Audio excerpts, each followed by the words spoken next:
सुप्रभात। अज्ञान तिमिरांधस्य ज्ञानांजन शलाक्य, ये हमारी आज की आध्यात्मिक चर्चा का विषय।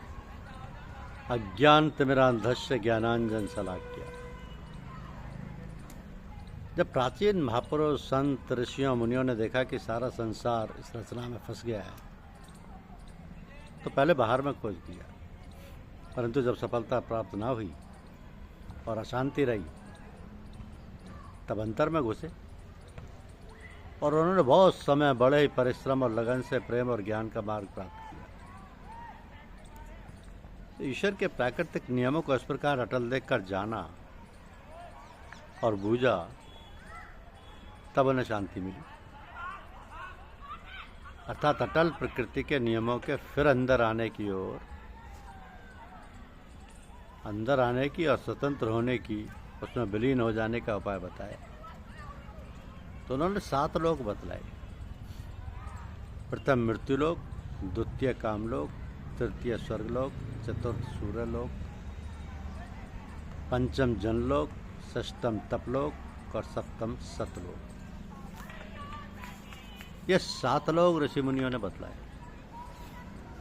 अब विचार कीजिए कि कर्म जो कुछ घटते व बढ़ते हैं, वो मृत्युलोक में ही घटते बढ़ते आदि रहते हैं, और प्रत्येक प्राणी इन्हीं 3 लोकों में कर्म के वशीभूत हो घूमता रहता है, अर्थात मृत्युलोक, कामलोक और स्वर्गलोक।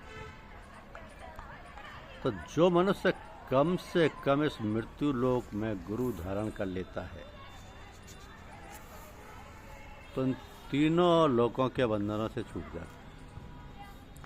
परंतु शर्त यह रहती है कि जब वो गुरु स्वीकार कर लेता है,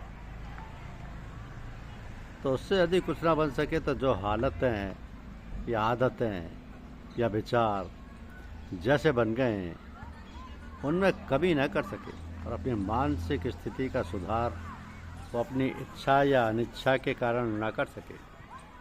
परंतु यदि इतनी श्रद्धा और विश्वास उसमें टिका रहे कि कुछ अर्ज नहीं, भले ही मुझसे यदि कुछ नहीं बन पड़ा, तो भी मेरे गुरु महाराज वास्तविक रूप से परिपूर्ण सिद्ध और समर्थ सद्गुरु हैं, वो मुझे अवश्य ही पार करा देंगे। तो मेरे विचार से अटल प्राकृतिक नियमों के अनुसार जो प्राचीन महर्षियों के द्वारा प्रकट होते रहे हैं, कम से कम इन तीनों लोकों से छुड़ाकर गुरु महाराज जी के अनुग्रह से चौथे लोक में पहुंचा देंगे, और वहाँ भी उनका वही गुरु होगा जो मृत्यु लोक में था। तो वही गुरु शेष 4 लोकों आदि से पार कराता हुआ अनंत काल के लिए उसमें मिला देगा, जहाँ से आवागमन नहीं होगा। तो अपने आप को चाहिए कि उनकी याद में श्रद्धा, विश्वास पूर्वक स्मरण, ध्यान आदि करते रहे। श्रद्धा का अर्थ प्रेम है। जिसको प्रेम नहीं, कुछ नहीं। प्रेम से श्री गुरुदेव की स्मृति को बनाए रखने को कहते हैं प्रेम। जिसको इतना भी प्रेम प्राप्त है, तो बस मार्ग पर सीधा लगा हुआ है और उसे किसी चिंता की आवश्यकता नहीं। ये प्रेम ही ध्रुव लोकों तक पहुंचा देगा। ये प्रेम ही ध्रुव लोकों तक पहुंचा देगा। प्रेम ही मार्ग, उसको गुरु से धारण करना उचित है।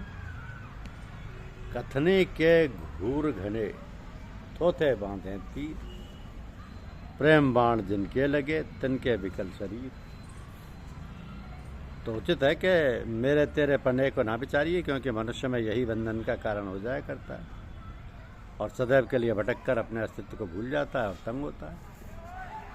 तो मोर तोर की रसरी बनाए हंस बांधा संसार, मोर तोर की रसरी बनाए हंस बांधा संसार। दास कबीरा क्यों बंधे जय के राम आधार। भाई पुरुषार्थ करके श्री गुरुदेव से प्रेम करते रहो, इस संसार में विचरते रहो, वो मालिक हैं, वो पार करा देंगे। क्योंकि बंदे को बंधाए, छूटे को अनुपाय, कर सेवा निर्बंध की, पल में छुड़ाए आए। और ये बात प्रेम से प्राप्त होती है, क्योंकि जहाँ प्रेम तहाँ नियम नहीं, वहाँ न बुद्ध व्यवहार। प्रेम मगन जब मन हुआ, तो कौन गिने तिथिवार।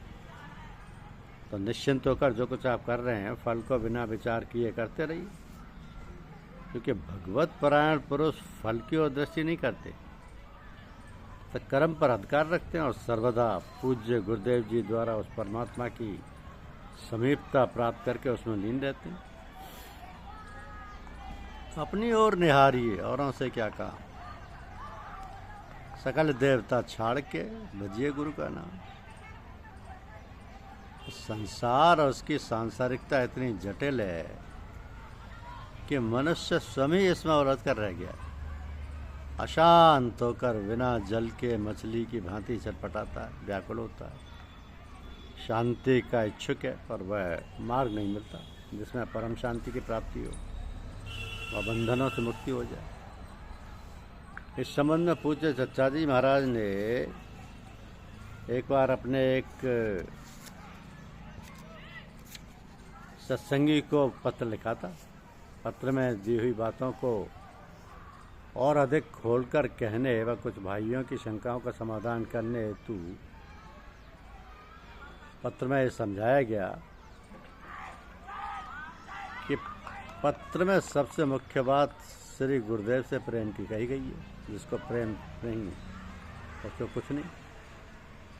कारण यह कि प्रेम ही ईश्वर है। तो प्रेम हरि को रूप है, त्यो हरि प्रेम स्वरूप। एक हुए दो लख रहे, ज्यों सूरज और धूप। श्री गुरुदेव की स्मृति बनाए रखने को ही प्रेम कहते हैं। उनकी याददाश्त कायम रखना ही प्रेम का सबसे बड़ा लक्षण है, और यही प्रेम की सुंदर परिभाषा भी है। अब प्रश्न ये उठता है कि गुरु से प्रेम कैसा होना चाहिए। इस संबंध में भी बताया कि स्मरण, ध्यान व चिंतन के द्वारा गुरु पर श्रद्धा व विश्वास रखने से प्रेम स्वयं ही हो जाया करता है।